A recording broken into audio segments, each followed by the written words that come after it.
வணக்கம், நான் உங்க friend Jaya Srinivasan. Welcome to veggies recipe. இன்னைக்கு நம்ம வெஜ்ஜீஸ் ரெசிபி கிச்சன்ல ட்ரெடிஷ்னல் ரெசிபியான கருணக்கிழங்கு மோர் மசியல் பண்ண போறோம். இந்த மோர் மசியல் நம்ம சாதத்துக்கு பிசைஞ்சு சாப்பிடவும் நல்லா இருக்கும். இல்ல நம்ம பொடி சாதம் இல்ல தொகையல் சாதம் அதுக்கெல்லாம் தொட்டுக்கிறதுக்கும் அருமையா இருக்கும். சேவைக்கு தொட்டுக்கிறதுக்குமே நல்லா இருக்கும். ஃப்ரெஷ்ஷா வறுத்து அரைச்சி பண்றதுனால நல்லா வாசனையா இருக்கும். இதுக்காக நம்ம கருணக்கிழங்கு வாங்கும்போது பழைய கிழங்கா பார்த்து வாங்கிக்கணும். பழைய கிழங்கு அப்படின்னா நம்ம கையில எடுத்தோம் அப்படின்னா வெயிட்டே இல்லாம லேசா இருக்கும், அதுதான் பழைய கிழங்கு. இல்ல ஒருவேளை புதுசுதான் நம்ம வாங்கியிருக்கோம் அப்படின்னா உடனே யூஸ் பண்ணாம அதை ஒரு வாரம் 10 நாளைக்கு அப்படியே வச்சிருந்தோம்னா பழசாயிடும், அதாவது லைட் வெயிட் ஆயிடும். அதுக்கப்புறம் நம்ம யூஸ் பண்ணோம்னா அரிக்கவே அரிக்காது. நிறைய பேர் கருணக்கிழங்கு அரிக்கும் அப்படின்னு யூஸ் பண்றது இல்லை. ஆனா இந்த மாதிரி பண்ணி பாருங்களேன், கொஞ்சம் கூட அரிக்காது, டேஸ்டும் ரொம்ப நல்லா இருக்கும். ஃபர்ஸ்ட் டைம் சேனலை பாக்குறீங்கன்னா ப்ளீஸ் சப்ஸ்கிரைப் பண்ணுங்க. பெல் ஐக்கானை கிளிக் பண்ணி ஆல் ஆப்ஷன் கொடுத்துட்டீங்கன்னா நான் போடக்கூடிய எல்லா வீடியோஸ் குவிக்கா உங்களுக்கு ரீச் ஆகும். வாங்க, ரொம்ப ஹெல்தியான இந்த கருணக்கிழங்கு மோர் மசியல் குவிக்கா எப்படி பண்றதுன்னு பார்க்கலாம். கருணக்கிழங்கு மோர் மசியல் பண்றதுக்கு ஒரு 150 கிராம் நான் கருணக்கிழங்கு எடுத்துட்டு இருக்கேன். இதை நம்ம ஸ்டீம் பண்ணி எடுத்துக்கலாம். இது இட்லி பிளேட்ல வச்சு ஸ்டீம் பண்ணியும் நம்ம எடுத்துக்கலாம். இல்ல குக்கர்ல 2 விசில் வர்ற வரைக்கும் நம்ம வேக வச்சும் எடுத்துக்கலாம். கருணக்கிழங்கு நல்லா வெந்தெடுத்து நம்ம தோல் உரிச்சுக்கலாம். எல்லாத்தையும் தோல் உரிச்சிட்டு கொஞ்சம் மேஷ் பண்ணி நம்ம எடுத்துப்போம். கருணக்கிழங்கு மோர் மசியல் பண்றதுக்கு ஸ்டவ்ல ஒரு கடாய் வச்சிருக்கேன். அது 1 டீஸ்பூன் எண்ணெய் சேர்த்துக்கலாம். எண்ணெய் சூடானதும் கொஞ்சம் பெருங்காயம் பொரிஞ்சதும் 1/4 டீஸ்பூன் வெந்தயம், 1/2 டீஸ்பூன் உளுத்தம்பருப்பு, 1/4 டீஸ்பூன் மிளகு, 2 காஞ்ச மிளகாய். வெந்தயம் மிளகாய் எல்லாம் வறுப்பட்டு பருப்பு நல்லா செவந்து வரணும். பருப்புலாம் செவந்து வந்ததும் 1 டேபிள் ஸ்பூன் மல்லி, 1 பச்சை மிளகாயை 2ஆ உடைச்சி போட்டுக்கலாம். மல்லி நல்லா வாசனை வர வரைக்கும் நம்ம வறுத்துக்கணும். மல்லியும் நல்லா வறுப்பட்டாச்சு. 4 டேபிள் ஸ்பூன் தேங்காய் துருவல் சேர்த்துக்கலாம். நல்லா ஒரு தடவை மிக்ஸ் பண்ணிட்டு ஸ்டவ் ஆஃப் பண்ணிடுவோம். இந்த கடாயோட ஹீட்லயே தேங்காயும் கொஞ்சம் வறுபடட்டும். சூடானதும் நான் மிக்ஸி ஜார்ல எடுத்துட்டு இருக்கேன்.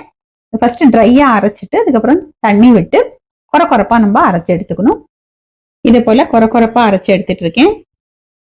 கருணக்கிழங்கு இது மாதிரி நான் மசிச்சு வச்சிருக்கேன். அதையும் நம்ம இதோட சேர்த்து கொஞ்சம் அரைச்சிட்டோம் அப்படின்னா நல்லா ஃபைன் பேஸ்டா இருக்கும். நம்ம கையில மசிக்கும் போது இது மாதிரி சின்ன சின்ன கட்டி கட்டியா இருக்கும். இதை ஒரு தடவை அரைச்சி எடுத்துடலாம்.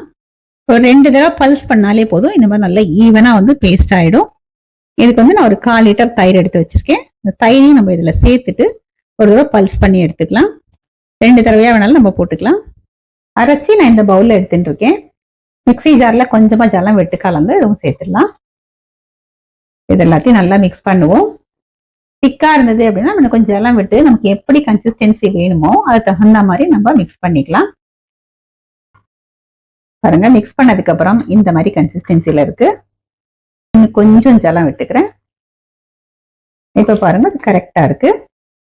இதுக்கு தேவையான அளவுக்கு உப்பு சேர்த்துக்கலாம். 1/4 டீஸ்பூன் மஞ்சள் பொடி. ஒருத்தர் நல்லா மிக்ஸ் பண்ணி விட்டுப்போம். ஸ்டவ்ல அதே கடாய் வச்சிருக்கேன். 1 டேபிள் ஸ்பூன் எண்ணெய் சேர்த்துக்கலாம். எண்ணெய் சூடானதும் 1 டீஸ்பூன் கடுகு. கடுகு வெடிக்கும் போதே 2 காஞ்ச மிளகாய் அப்படியே முழுசா போட்டுக்கலாம். 1/4 டீஸ்பூன் பெருங்காயம், கொஞ்சம் கருவேப்பிலை. நல்லா ஒரு தடவை வதக்கி வச்சுக்கலாம். நம்ம மிக்ஸ் பண்ணி வச்சிருக்கிற மோர் மசியலை கடாயில விட்டுடுவோம். ஒரு தடவை நல்லா மிக்ஸ் பண்ணிடுவோம். இது நுரைச்சி வரட்டும், நம்ம அதுக்கப்புறம் பார்க்கலாம். லேசா நுரைச்சி வர ஆரம்பிச்சாச்சு. பொடியா கட் பண்ணிருக்கிற கொத்தமல்லி தூவிக்கலாம். மிக்ஸ் பண்ணி விட்டுட்டு சர்விங் பவுலுக்கு மாத்திப்போம். கருணக்கிழங்கு மோர் மசியல் ஃபர்ஸ்ட் கிளாஸ் ரெடி ஆயாச்சு. நான் முன்னாடியே சொன்ன மாதிரி சாதத்துக்கும் பசஞ்சிக்கலாம். நான் இன்னைக்கு சூடான சாதம் எடுத்துட்டு இருக்கேன். தொட்டுக்கிறதுக்கு ஏதாவது கறி, நம்ம எந்த கறியா இருந்தாலும் நல்லா இருக்கும். வெண்டைக்காய், கத்திரிக்காய், உருளைக்கிழங்கு, சேப்பங்கிழங்கு எதுவா இருந்தாலும் தொட்டுண்டு சாப்பிட்றதுக்கு நல்லா இருக்கும். நான் இன்னைக்கு அப்பளம் வறுத்து வச்சிருக்கேன். இந்த மோர் மசியல் சாதம் பிசையும் போது அப்படியே மணக்கிறது. பொரிச்ச அப்பளத்தோட இந்த கருணக்கிழங்கு மோர் மசியல் சாதத்தை நம்ம டேஸ்ட் பண்ணி பார்ப்போம். பிரமாதமா இருக்கு. சாப்பிடும் போது அரிக்காமையும் இருக்கு. அதே நேரம் நல்லா வறுத்து அரைச்சி நம்ம சேர்த்ததுனால வாசனையா இருக்கு. டெக்ஸ்டரும் ரொம்ப பிரமாதமா வந்திருக்கு. பொதுவா இந்த கருணக்கிழங்கு உடம்புக்கு நல்லது நமக்கு எல்லாருக்குமே தெரிஞ்சா கூட குழந்தைகள் அவ்வளவு சீக்கிரம் சாப்பிட மாட்டா. ஆனா இந்த மாதிரி நம்ம மசியல் பண்ணி கொடுத்துட்டோம் அப்படின்னா அழகா அவளுக்கும் கொடுத்துடலாம். நம்ம எப்பயும் கருணைக்கிழங்குல வந்து வெறும் மசியல் பண்ணுவோம், இல்லைன்னா வத்த குழம்பு பண்ணுவோம். ஒரு முறை ட்ரெடிஷ்னல் ரெசிபியான கருணைக்கிழங்கு மோர் மசியலை நீங்க ட்ரை பண்ணி பாருங்க, ரொம்ப பிரமாதமா இருக்கும். இந்த கருணைக்கிழங்கு மசியல் மட்டும் பண்ணா கூட போதும், நமக்கு அழகா ஒரு பிரஞ்சோ லஞ்சோ ஈஸியா முடிஞ்சிடும். இதுவே நம்ம பிசைஞ்சு சாப்பிடலாம், ஒரு பொடி சாதத்துக்கு தொட்டுக்கலாம், நைட் நம்ம சேவை பண்றோம் அப்படின்னா அதுக்கும் தொட்டுக்கலாம்.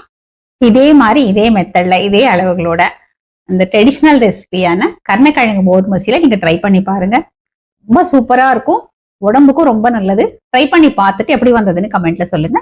லைக் பண்ணுங்க, உங்க ஃப்ரெண்ட்ஸ் அண்ட் ஃபேமிலியோட ஷேர் பண்ணுங்க. புது ரெசிபியோட நாளைக்கு நான் உங்களை மீட் பண்றேன். தேங்க்ஸ் ஃபார் வாட்சிங்.